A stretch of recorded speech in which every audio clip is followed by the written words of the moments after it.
Hello students, welcome to my YouTube channel Sushma Rajgupta. Important question की series में आज हम करने जा रहे हैं BCom first semester commercial law के इम्पॉर्टेंट क्वेश्चंस एंड इसका पेपर पैटर्न। चलिए शुरू करते हैं।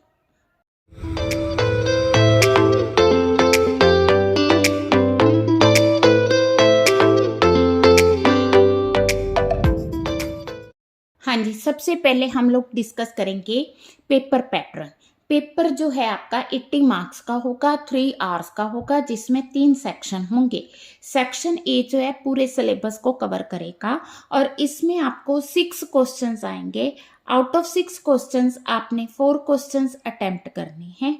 वो जो 4 क्वेश्चंस होंगे 5 मार्क्स ईच होंगे, तो 20 मार्क्स का ये सेक्शन ए होगा। ठीक है। देन जो सेक्शन बी है वो आपका 30 मार्क्स का होगा, जिसमें आपको 4 लॉन्ग आंसर टाइप क्वेश्चन आएंगे। इस 4 में से आपने कोई 2 क्वेश्चन करने हैं। एक क्वेश्चन 15 मार्क्स का है, तो 2 क्वेश्चन आपके 30 मार्क्स के होंगे। देन इसके बाद हमारा सी सेक्शन होगा। सी सेक्शन में 4 क्वेश्चंस होंगे, लॉन्ग आंसर टाइप क्वेश्चंस होंगे। ये सेकंड यूनिट को जो है कवर करेगा। 4 क्वेश्चन में से आपने कोई 2 क्वेश्चन करने हैं। एक क्वेश्चन आपका 15 नंबर का होगा और 2 क्वेश्चन आपके 30 के होंगे। तो टोटल जो है 80 मार्क्स का ये पेपर होगा। ठीक है जी। तो आपके पास ओपन चॉइस है। ये यूनिट 1 को कवर कर रहा है, यूनिट 2 को कवर कर रहा है। इसमें से 4 क्वेश्चन है, 4 में से कोई 2 क्वेश्चन आपने करने हैं। ठीक है जी। हाँ जी, अब मैं आपको चैप्टर वाइज इंपॉर्टेंट क्वेश्चंस बता रही हूँ। तो सबसे पहले चैप्टर में क्वेश्चन बनता है all contracts are agreement but all agreements are not contract. तो जैसा कि हमें पता है कि कॉन्ट्रैक्ट एग्रीमेंट से बनता है, पर हर एक एग्रीमेंट कॉन्ट्रैक्ट नहीं होता। एग्रीमेंट तभी कॉन्ट्रैक्ट बनेगा अगर वो कंडीशंस पूरी करेगा। तो इसमें आपने इसेंशियल्स टू कॉन्ट्रैक्ट की जितनी भी कंडीशंस है वो सारी एक्सप्लेन करनी है।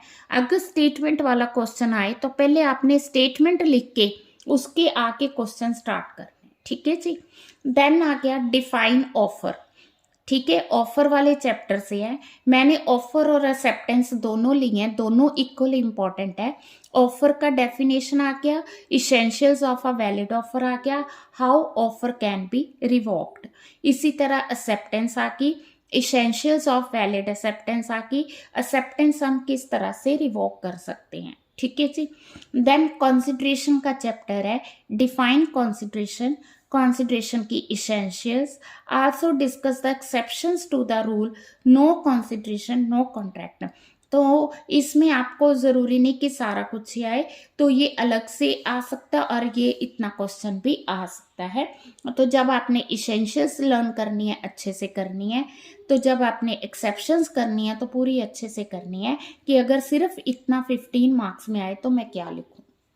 ठीक है जी। A minor can bind others but is never bound by others. तो इसमें आपने मतलब माइनर्स की जो भी कंडीशंस प्रोवाइड की गई हैं कमर्शियल लॉ में, वो सारी एक्सप्लेन करनी है जो उसको अजम्पशंस प्रोवाइड की गई हैं। Then what do you mean by free consent, when consent is not free. ठीक है, तो इसमें आपने जितने भी पॉइंट्स है सबको कवर करना है। Differentiate between coercion and undue influence. Then आ गया fraud. What is fraud? What are the essential elements of a fraud? And then distinguish between fraud and misrepresentation. हाँ जी, नेक्स्ट चैप्टर से क्वेश्चन बनता है contract shall not be enforce if the court regard it as opposed to public policy. तो आपने opposed to public policy के points को explain करना है। An agreement in restraint to trade is void, discuss the statement giving exception to it. क्या हमेशा restraint to trade का agreement void होता है? अगर नहीं है तो वो कौन से केसेस हैं? Then difference between wagering and contingent, ये शॉर्ट आंसर टाइप क्वेश्चन बनता है आपका 5 मार्क्स का। What do you mean by performance of contract, under what circumstances a contract need not be performed, किन केसेस में परफॉर्म करने की जरूरत नहीं है। देन आके explain the term tender, tender को आपने एक्सप्लेन करना है। What are essentials of a valid tender, state the effect of refusal, अगर कोई आपने ऑफर किया है और दूसरी पार्टी ने उसको रिफ्यूज कर दिया तो उसके लिए हमारे पास क्या इसेंशियल्स है, क्या कंडीशंस होनी चाहिए। What is discharge of contract? Explain various ways by which the contract can be discharged. तो इसमें आपने सारे जितने भी उसके वेज हैं सारे एक्सप्लेन करने हैं।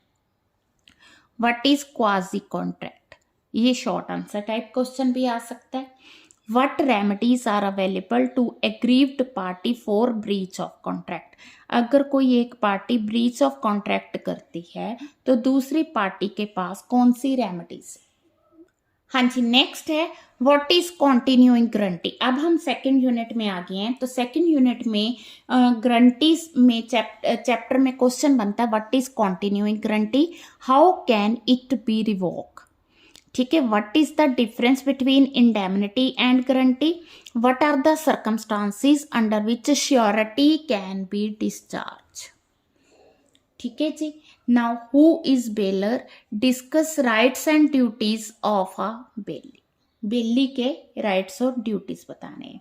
Now distinguish between lien and pledge, lien और प्लेज में क्या डिफरेंस है, what are the rights of pawnee. ठीक है जी। Now difference between general and particular lien, in what capacity would you place bailee's lien, bailee का lien किन cases में हो सकता है और जनरल लियन किस कौन कौन कर सकता है, who is entitled to general lien. ठीक है, तो ये प्लेज की एक्सेप्शंस आती, when is a pledge created by non owners valid. वैसे तो प्लेज वही कर सकता है जो उस चीज का ऑनर है, बट कुछ केसेस ऐसे हैं जिसमें नॉन ऑनर भी प्लेज कर सकता है, वो कौन से केसेस है। Explain the meaning of bailment as provided in Indian Contract Act. Explain the essentials of a contract.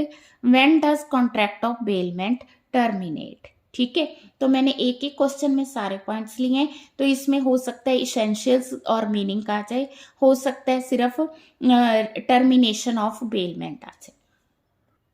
हाँ जी, एजेंसी वाला चैप्टर भी इम्पॉर्टेंट है, तो इसमें how agency can be created, how it can be terminated. ठीक है, तो ये क्वेश्चन टर्मिनेशन और क्रिएशन दोनों इम्पॉर्टेंट है। इसके बाद सब एजेंट सब्सटीट्यूट एजेंट दोनों का डिफरेंस इम्पॉर्टेंट है। ठीक है जी।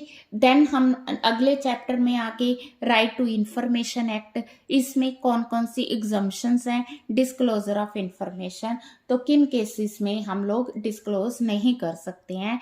नेक्स्ट है what is information, right the rights and procedure for requesting information, is there any time limit for giving information. ठीक है, then redressal machinery under consumer protection act, what are the rights available to consumer, यहाँ पे आपने rights of consumer लिखने हैं।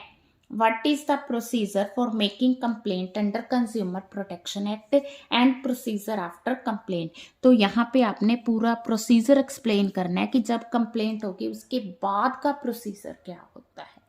ठीक है जी, तो ये इंपॉर्टेंट क्वेश्चन हमने चैप्टर वाइज कर लिए हैं, तो आपने इन क्वेश्चंस को अच्छे से करना है। ठीक है, सारे एग्जाम्स की तैयारी अच्छे से करनी है, टेम्पटेशन अच्छे से करनी है। वीडियो अच्छी लगी वीडियो लाइक करें, चैनल को अभी तक नहीं सब्सक्राइब किया ज़रूर सब्सक्राइब करें और ज़्यादा से ज़्यादा वीडियोस को शेयर करें। थैंक